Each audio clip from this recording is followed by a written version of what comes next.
Hello students, this is your science class. तो बच्चों, आज का जो हमारा टॉपिक है वो है टोटल इंटरनल रिफ्लेक्शन। इससे पहले हम जो प्रिज्म से किस तरह से डिस्पर्शन और जो रिफ्रैक्शन की प्रोसेस होती है वो हम डिस्कस कर चुके हैं। आई होप आपको अच्छे से क्लियर भी हो गया होगा। तो चलिए बात करते हैं टोटल इंटरनल रिफ्लेक्शन की। क्या होता है टोटल इंटरनल रिफ्लेक्शन? इससे पहले आपको जो रिफ्लेक्शन टर्म है वो क्लियर होनी चाहिए। तो अगर हम बात करें बच्चों रिफ्लेक्शन की, सपोज करो ये कोई भी आपने सरफेस एक ले लिया है, तो कोई भी लाइट इस तरह से आती है और वो यहाँ से सरफेस से टकरा करके वापस चली जाएगी, उसको हम क्या बोलते हैं? रिफ्लेक्शन बच्चों बोलते हैं। जो ये हमारा जो ये रे होती है उसको हम इंसिडेंस रे बोलते हैं। जो यहाँ से रे टकराने के बाद वापस जाएगी उसको हम रिफ्लेक्टेड रे बोलते हैं। तो चलिए अब बात कर लेते हैं टोटल इंटरनल रिफ्लेक्शन क्या होता है। ये तो हमने सिर्फ रिफ्लेक्शन को डिस्कस किया अभी। When light enters obliquely from a denser medium to a rarer medium, यानी कि जब लाइट एंटर करती है ऑब्लिकली यानी कि ऐसे ये तिरछी जा रही है यहाँ पर एक डेंसर मीडियम से रेयरर मीडियम। ये है ना, कुछ इसमें जो बेसिक कंसेप्ट हैं बच्चों वो 10th चैप्टर के हैं, तो उसमें भी हम अच्छे से इसको डिस्कस कर लेंगे। लाइट का जो हमारा चैप्टर है, यहाँ फ़िलहाल हम सिर्फ टोटल इंटरनल रिफ्लेक्शन ही समझ लेते हैं कि जब भी लाइट ऐसे ऑब्लिकली आएगी और वो डेंसर से रेयरर मीडियम में, ये जो डेंसर मीडियम है इस सरफेस से ऊपर का और ये नीचे रेयरर मीडियम है, तो जब वो यहाँ पर एंटर करती है तो denser to rarer medium and the angle of incidence exceeds critical angle. और जो एंगल ऑफ इंसिडेंस है यानी कि जो ये रे आ रही है ये इंसिडेंस रे होती है और जो ये एंगल बनाएगी बच्चों वो इंसिडेंस एंगल बनाएगी। तो जब ये एंगल ऑफ इंसिडेंस बढ़ जाए किससे? क्रिटिकल एंगल से, यानी कि इसकी जो वैल्यूज़ हैं वो क्रिटिकल एंगल से ज़्यादा चली जाए, then the light reflects in the denser medium, this is called internal reflection. तो उस टाइम पर जो लाइट है वो रिफ्लेक्ट मीडियम में ही डेंसर मीडियम में ही रिफ्लेक्ट हो जाती है, उसे हम कहेंगे इंटरनल रिफ्लेक्शन। एक बार समझ लेते हैं दोबारा, ये हमने सिर्फ थ्योरेटिकल पढ़ा है एक तरीके से। देखो ये हमने एक सरफेस सपोज किया, ठीक है, यहाँ पर ये डेंसर मीडियम है, ये रेयरर मीडियम है, और यहाँ से ये लाइट ऑब्लिकली एंटर करती है। और जब ये लाइट, इन्होंने कहा है कि मतलब टोटल इंटरनल रिफ्लेक्शन में क्या कहा गया है कि जब ये जो एंगल ऑफ इंसिडेंस है ना, जब ये एक्सीड कर जाए क्रिटिकल एंगल से, यहाँ आपको क्रिटिकल एंगल पता होना चाहिए। क्रिटिकल एंगल होता है बच्चों जब हमारा जो इंसिडेंस एंगल है वो 90 डिग्री हो। अगर इंसिडेंस एंगल 90 डिग्री हो उस कंडीशन में क्रिटिकल एंगल होता है। लेकिन अगर ये एक्सीड कर जाता है, बढ़ जाता है angle of incidence critical angle से, तो उस टाइम जो ये लाइट यहाँ पर आई है ये तो हुआ रिफ्रैक्शन। क्या हुआ? रिफ्रैक्शन हुआ है। लेकिन अगर वो एंगल इसका बढ़ जाएगा तो ये रिफ्रैक्शन होने की बजाय आप देख सकते हैं यहाँ पर ये क्या हो गया है? रिफ्लेक्ट हो गई है। देखो इस तरीके से लाइट आती है, अपना पाथ चेंज कर रही है, दिस इज़ रिफ्रैक्शन।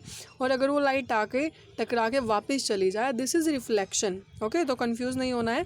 यहाँ पर इन दोनों केसेस में रिफ्रैक्शन शो हुआ है। उसके बाद जब ये एंगल ऑफ इंसिडेंस था ये क्रिटिकल एंगल से एक्सीड हुआ तो लाइट का क्या हो गया?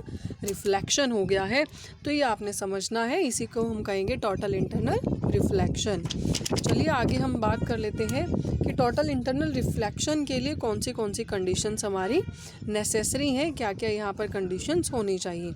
अगर हम बात करें सबसे पहले तो जो लाइट है should enter obliquely from a denser to rarer medium, यानी कि जो लाइट एंटर करेगी बच्चों वो ऑब्लिक होनी चाहिए, वो ऐसा तिरछी होनी चाहिए और वो हमेशा डेंसर से एक रेयरर मीडियम में एंटर कर रही हो। जो एंगल ऑफ इंसिडेंस है वो भी हमेशा एक्सीड करे क्रिटिकल एंगल से। उसके बाद light reflects in the denser medium, उसके बाद ही जो लाइट है वो रेयरर मीडियम में रिफ्रैक्ट होने की बजाय वो जो डेंसर मीडियम है हमारा उसी में क्या हो जाएगी? रिफ्लेक्ट हो जाएगी। क्रिटिकल एंगल जो हमने अभी डिस्कस किया, the angle of incidence for which the angle of refraction is 90 degree, या फिर angle of incidence is 90 degree भी हम बोल सकते हैं। और रेनबो क्या है बच्चों? ये हमने जो इससे पहले का हमारा टॉपिक था डिस्पर्शन और रिफ्रैक्शन थ्रू ए प्रिज्म, उसी का टॉपिक था ये। चलिए इसको भी एक बार हम डिस्कस कर लेते हैं। रेनबो भी एक नेचुरल स्पेक्ट्रम है appearing in the sky after rain showers, यानी कि जैसे ही मान लो ऐसे बारिश आ रही है, ये रेन ड्रॉप्स हैं, इनके अंदर से जैसे ही सनलाइट पास होती है तो वो भी किसकी तरह ये जो रेनबो की जो ड्रॉप्स हैं किसकी तरह काम करती हैं, प्रिज्म की तरह काम करेंगी। और जो ये सनलाइट आ रही है इसको 7 कलर्स में स्प्लिट कर देती हैं। तो ये हमारा वही प्रिज्म वाला ही चैप्टर है, सॉरी टॉपिक है, जिसके अंदर जो हमने पढ़ा था कि अब यहाँ पर विबग्योर की जो फॉर्मेशन है वो हो जाती है। ठीक है, तो ये 7 कलर्स है रेनबो के अंदर शो होंगे उस टाइम पर। तो बच्चों ये वही टॉपिक था, उसी का कंसेप्ट है। तो आज आपने ये टोटल इंटरनल जो रिफ्लेक्शन का टॉपिक है ये अच्छे से पढ़ लेना है।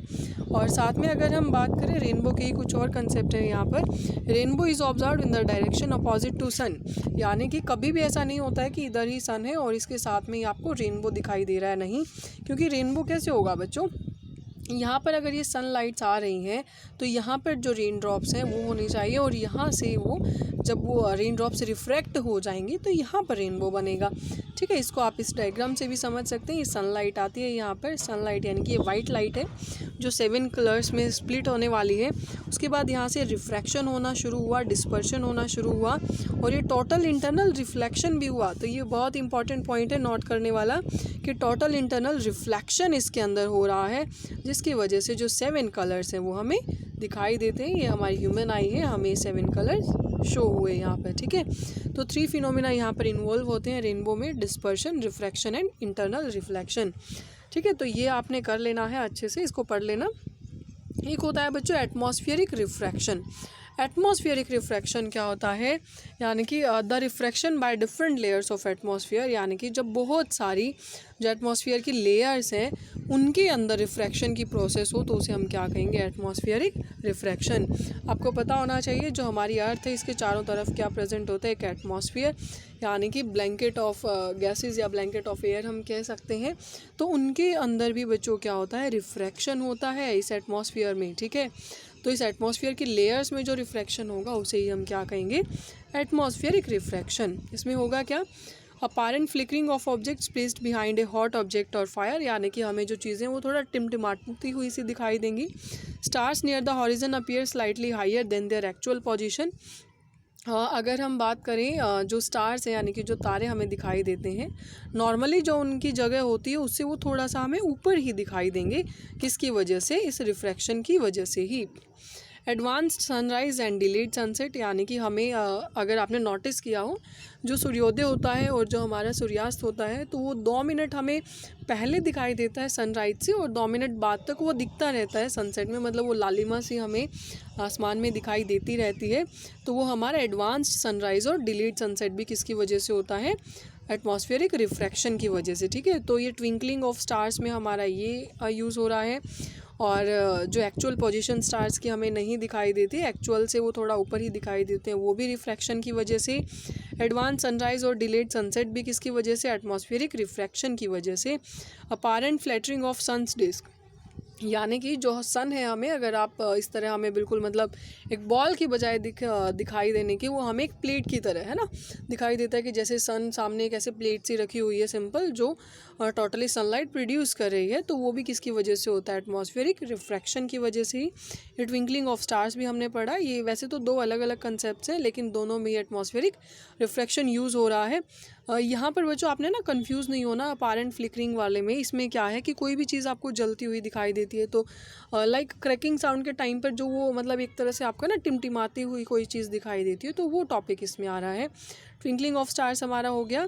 उसके बाद है an object placed behind the fire और a hot surface appears to flicker when seen through the air, यानी कि जब हम किसी ऑब्जेक्ट को मतलब आग के नज़दीक लेकर जाते हैं या किसी हॉट सरफेस की गर्म चीज़ के नज़दीक लेकर जाते हैं तो हमें वो थोड़ा फ्लिकर होता हुआ दिखाई देता है, सीन थ्रू द एयर, जिसको हम हवा के थ्रू देख सकते हैं।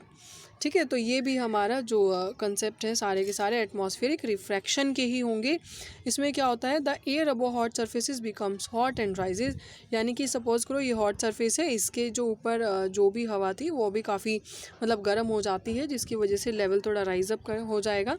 The space is occupied by cool air, और हम सोच सकते हैं कि भाई यहाँ पर जो है यहाँ पर तो ठंडी हवा प्रेजेंट होगी, तो जो रिफ्रैक्टिव इंडेक्स है बच्चों वो इस हॉट एयर का रिफ्रैक्टिव इंडेक्स कम हो जाता है इस कूल एयर की। समझ रहे हैं आप क्या कंसेप्ट है ये। कोई सपोज़ करो कोई गर्म ऑब्जेक्ट यहाँ पर प्रेजेंट है और यहाँ पर सपोज़ करो कैंडल ही है, ठीक है, ये जल रही है। यहाँ पर आपने देखा होगा कैंडल हमें थोड़ा शाइन सा करती हुई दिखाई देती है यहाँ पर, जो ये मैंने निशान बनाए हैं। तो कैंडल के आसपास की जो हवा है वो गर्म हो गई है और वैसे इसके टोटल सराउंडिंग की जो हवा है वो कैसी है, ठंडी है, ठीक है। तो जो ये रिफ्रैक्टिव इंडेक्स है बच्चों इसका, वो इसके कंपेयर में क्या हो जाता है, कम हो जाता है। ये रिफ्रैक्टिव इंडेक्स का टॉपिक भी 10th चैप्टर का ही है हमारा। आई होप आपको वो पता होगा, या हम उसको डिस्कस कर लेंगे, डोंट वरी। दोबारा रिफ्रैक्टिव इंडेक्स हमारा ये मीडियम चेंज होता है, उनकी वैल्यूज़ होती हैं, ठीक है, इसको भी हम डिस्कस करेंगे। तो बच्चों जो फिजिकल कंडीशंस है मीडियम की वो कांस्टेंट नहीं रहेंगी यहाँ पर। Due to changing refractive index of medium the light appears to come from different directions. तो इसीलिए हमें जो लाइट है वो अलग अलग डायरेक्शन से आती हुई दिखाई देती है और इसी वजह से फ्लक्चुएशन होती है in the apparent position of object, ठीक है। तो ये टॉपिक आपने कर लेना है। उसके बाद ये जो कंसेप्ट है वो हम कल डिस्कस करेंगे, ओके। तो यहाँ तक आप एक बार इसको पढ़ लें, उसके बाद जो हमारे advance sunrise, delayed sunset, totally जितने भी फिनोमिना में वो हम कल पढ़ेंगे।